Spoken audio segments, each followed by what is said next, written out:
Start with Gini impurity, a fundamental concept in decision trees. Gini impurity measures the probability that a randomly chosen element from a set would be incorrectly labeled if it was randomly assigned a label according to the distribution of labels in the subset. The formula is 1 minus the sum of the squared probabilities of each class. If a node is pure, meaning all elements belong to one class, the Gini impurity is 0. This metric helps decision trees decide where to split the data for the best separation. Decision trees are powerful, but they can easily overfit. Overfitting happens when a tree keeps splitting until each leaf node contains only one training example, making the model too complex and sensitive to noise. To prevent this, we use pruning methods or set constraints like maximum depth, minimum samples per split, or minimum samples per leaf. These techniques help the tree generalize better to new data, rather than memorizing the training set. There are three main types of gradient descent: batch, stochastic, and mini-batch. Batch gradient descent computes the gradient using the entire dataset, making it accurate but slow and memory-intensive. Stochastic gradient descent, or SGD, uses just one random training instance per iteration, making it fast and memory-efficient but more volatile. Mini-batch gradient descent strikes a balance by using small subsets of data, combining the speed of SGD with the stability of batch gradient descent. Logistic regression: the odds ratio is the probability of an event happening divided by the probability of it not happening. The log odds, or logit, is simply the natural logarithm of the odds ratio. Logistic regression fits a linear model to these log odds, allowing us to interpret the influence of features on the probability of an outcome. This transformation is key to handling binary classification problems. Some decision tree implementations like XGBoost and LightGBM can handle missing values natively. They do this by assigning a default direction for missing entries during splits, choosing the path that minimizes loss. However, standard scikit-learn decision trees require you to handle missing values explicitly, usually by imputing them before training. This difference is important when choosing your tools for tree-based model. Parametric models like linear and logistic regression assume a fixed functional form and are defined by a set number of parameters. They are fast to train but can be rigid. Non-parametric models such as k-nearest neighbors and decision trees do not make strong assumptions about the data's underlying form. Their complexity grows with the data, making them flexible but often requiring more data and computation. Scikit-learn fit computes parameters from the training data like the mean and standard deviation for scaling. Transform applies these learned parameters to the data, changing its form. Fit transform combines both steps, fitting and transforming the data in one go. This is typically used on training data for efficiency and clarity. Never apply fit transform on your test dataset. Doing so recalculates parameters like mean and variance based on the test set, causing data leakage. This means your model indirectly learns from the test data, violating the principle that test data must remain unseen until final evaluation. Always fit on training data and only transform the test data. Random state parameter in scikit-learn estimator sets a seed for the internal pseudorandom number generator. This ensures that operations involving randomness, such as data splitting, shuffling, or initializing algorithms, produce identical results every time you run your code. It's essential for reproducibility in experiments and sharing results. Linear regression models in scikit-learn require numeric inputs. Categorical variables must be encoded, often using one-hot encoding, which creates binary columns for each category. When using one-hot encoding, remember to drop one category column to avoid the dummy variable trap and perfect multicollinearity. Target encoding is another option, but use it carefully to avoid leakage. Confusion matrix for binary classification is a 2x2 table mapping actual classes against predicted classes. It consists of true positives, false negatives, and true negatives. This matrix helps you visualize where your model is making correct and incorrect predictions, providing a foundation for many evaluation metrics. Accuracy is the ratio of correct predictions to total predictions. It's a simple and intuitive metric, but it can be misleading with imbalanced datasets. For example, if 99% of transactions are legitimate, a model that always predicts legitimate achieves 99% accuracy but fails to catch any fraud. Always consider the context before relying on accuracy alone.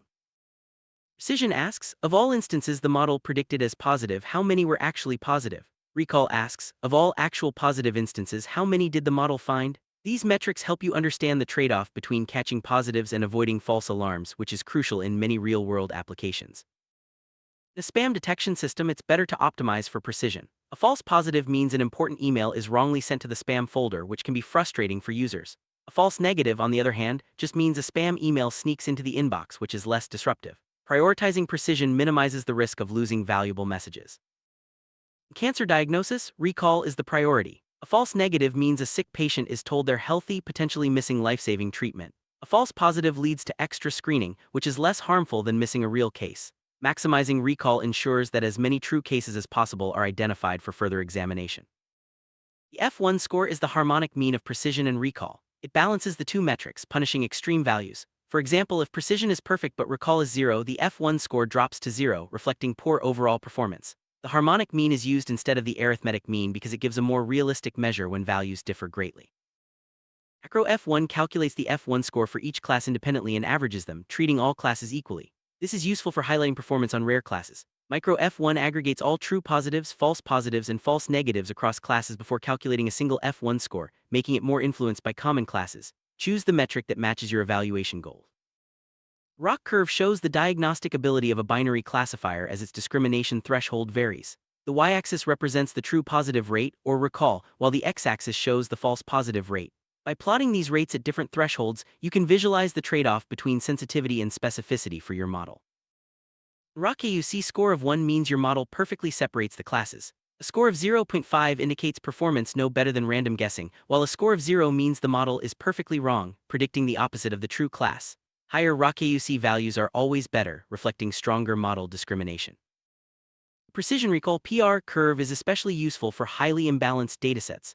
Unlike the ROC curve, which can be dominated by the majority class, the PR curve focuses on the performance for the positive class. This makes it a better choice when the negative class is much larger than the positive class, such as in rare event detection.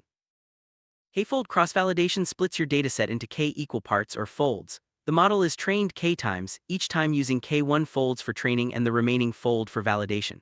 The final performance is the average of all K runs. This method gives a more reliable estimate of model performance, especially with limited data. Stratified K-fold cross-validation ensures that each fold contains roughly the same proportion of each class as the full dataset. This prevents situations where a fold might lack examples of a rare class, which could skew validation results. It's especially important for classification tasks with imbalanced classes. Model Evaluation Report is a comprehensive summary of your model's performance. It should include metrics broken down by different data slices, confusion matrices, PR and ROC curves, and feature importance charts. Comparing your model against a baseline is also crucial. This report helps stakeholders understand the strengths and weaknesses of your model. Log loss or cross-entropy loss evaluates the uncertainty of predicted probabilities. Unlike accuracy, which only considers hard predictions, log loss penalizes confident but wrong predictions more heavily. Lower log loss values indicate better models as they assign higher probabilities to the correct classes. MAE, or mean absolute error, is the average of absolute differences between predictions and actual values. It treats all errors equally. RMSE, or root mean squared error, squares the errors before averaging and then takes the square root, penalizing larger errors more. Use RMSE when you want to emphasize large mistakes and MAE for a more balanced view. R-squared metric measures the proportion of variance in the target variable explained by your model. It ranges from -infinity to 1. An R-squared of 0.8 means 80% of the variance is explained by your features. A baseline model that predicts the mean would score 0. Higher values indicate a better fit. Adjusted R-squared improves on standard R-squared by adding a penalty for the number of features in your model. This means it only increases if a new feature actually improves performance, rather than just fitting noise. It's a more reliable metric when comparing models with different numbers of features. If your test data labels are noisy or partially corrupted, don't rely on them for evaluation. Instead, create a smaller, high-confidence golden dataset that has been thoroughly cleaned and verified by experts. This ensures your evaluation reflects true model performance, not label errors. The cumulative gains or lift chart compares your model's ability to find positive instances against random selection. It shows how much faster you can reach your target group by focusing on top-scoring predictions. This is especially useful in marketing or customer targeting scenarios. Adjusting the classification threshold changes the balance between precision and recall. Raising the threshold makes the model more conservative, increasing precision but lowering recall. Lowering the threshold makes the model more aggressive, increasing recall but reducing precision. Choose your threshold based on the cost of false positives and false negatives in your application. In summary, understanding and choosing the right evaluation metrics is crucial for building effective machine learning models. Each metric tells a different story about your model's strengths and weaknesses. Always match your metric to your business goal and data characteristics for the best results. Suppose you're working with a fraud detection dataset where only 1% of cases are fraudulent. If you use accuracy as your metric, a model that predicts not fraud, every time will score 99%, but it's useless. Here, metrics like recall, precision, and the PR curve are much more informative, helping you focus on catching actual fraud cases.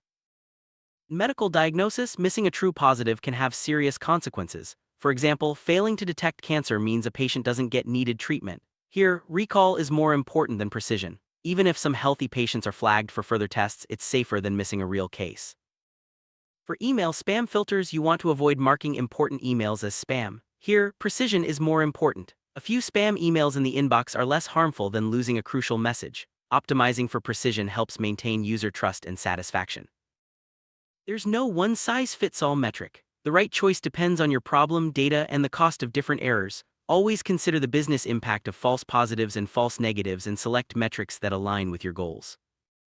Visualization tools like confusion matrices, ROC curves, and PR curves make it easier to understand your model's performance. These charts help you spot strengths and weaknesses at a glance, guiding you toward better model tuning and selection.